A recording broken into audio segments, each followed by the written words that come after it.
Rustus and Annice and Rustus' Special Quest, Part 6.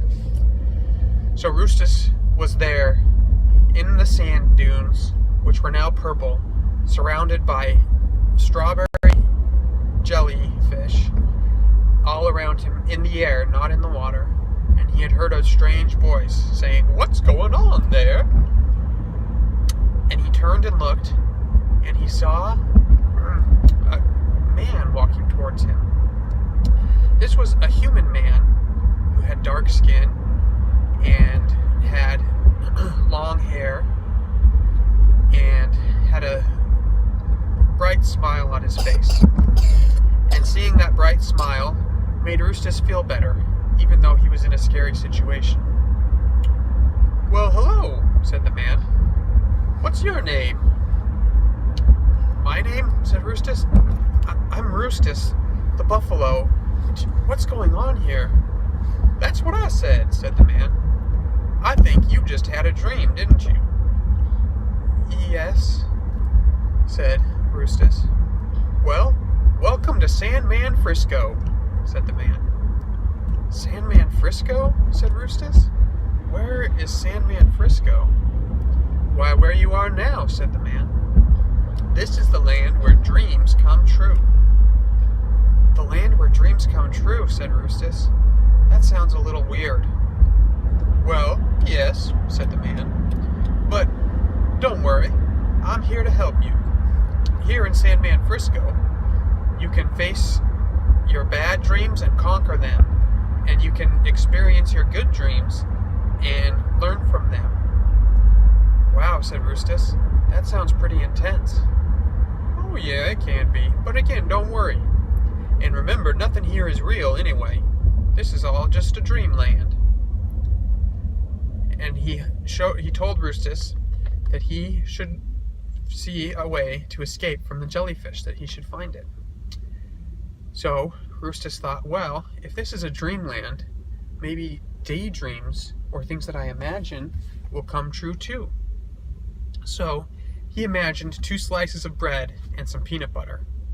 And then there they were. They appeared in his hand. And then he took the bread in one hand and the bread in the other. One of them had peanut butter on the top. And he went up to the jellyfish and he smashed it between the bread. And all of a sudden, it wasn't a jellyfish anymore, but a nice splotch of strawberry jelly on his sandwich. And he took a bite, and it was so yummy, and all of the other jellyfish disappeared. "See," said the man, "that was very creative. You just conquered a fear." "Yeah, I guess I did," said Rustus. "This is an incredible place." So Rustus spent several days in Sandman Frisco with that man who never told him his name. That man who was very nice and supportive and helped Rustus conquer a lot of bad dreams. But after a few days, Rustus felt like it was time for him to go. So he said goodbye to the nice man, and he started walking to the west, out of the Sandman Frisco dunes. Of course, before he left, he wrote down everything that had happened to him, and he drew pictures of the dunes and of the man and of many of the dreams that he had had. And so he left, following the map of the Golden Crayon. He had forgotten about it for a while when he had escaped from the piranha frogs, but now he remembered it again, and it drew a map, and he had chosen the right path after all. The path not going towards the mountain across the desert, but the path heading back home. So he followed it, and he saw up in the distance Mount Poyo and Hummingbird Woods, places where he had been before with his friends Annice and Feasty. And as he thought about that, he thought about how much he missed his friends and how wonderful of friends they were. They were nice and they were supportive, and they had so much fun together, playing baseball and looking at the clouds and eating ice cream. And he thought, you know what? Maybe I don't have powers like them, but I am still pretty special.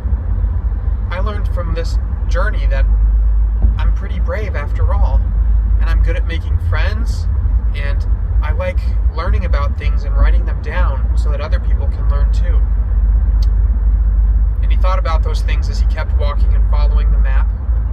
And the map brought him to the backwards river. And he saw it flowing away from the ocean, uphill.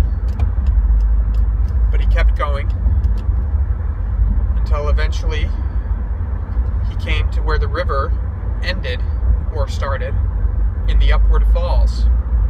Now the upward falls were near the beach, but at the bottom of the falls there was a pool called the Mysterious Pool, and around the pool there were lots of caves. These were similar but not the same as the caves where the Gollywump Sneeple lived. So Rustus looked at his map and was surprised to see that the map had him going into one of the caves. So he climbed down the cliff. On one side it was not as steep as the other, down to the bottom of Upward Falls, next to the Mysterious Pool, and entered the cave where he had been told to go. And the cave was dark, but up ahead he saw a light.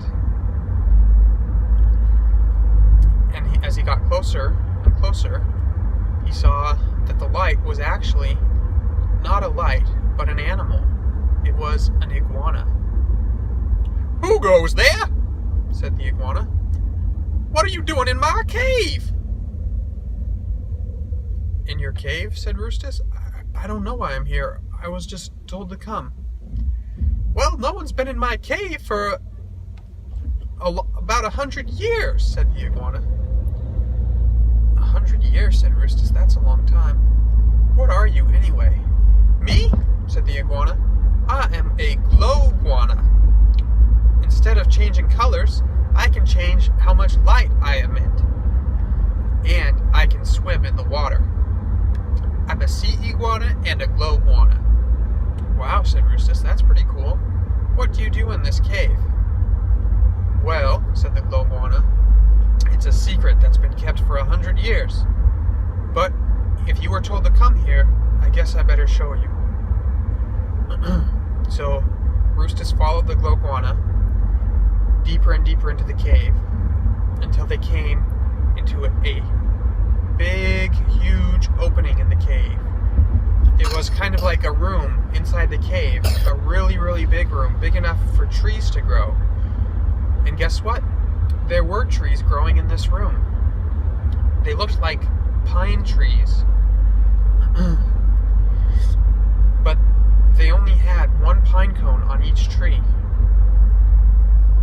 Welcome, said the glow-guana, to the Cave of Wishes. The Cave of Wishes, said Rustus. Yes, said the glow-guana. These are dream cones. Each tree grows only one pine cone every 100 years, but those pine cones have the power to grant people's wishes. Wow, said Rustus, that's pretty cool. And for a second, he thought about stealing one. He thought about how cool it would be to make his wish of having special powers come true. Or maybe having lots of money so he could buy lots of toys.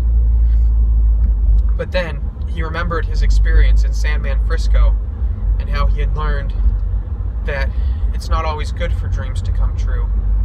And so he decided not to try and steal a dream cone.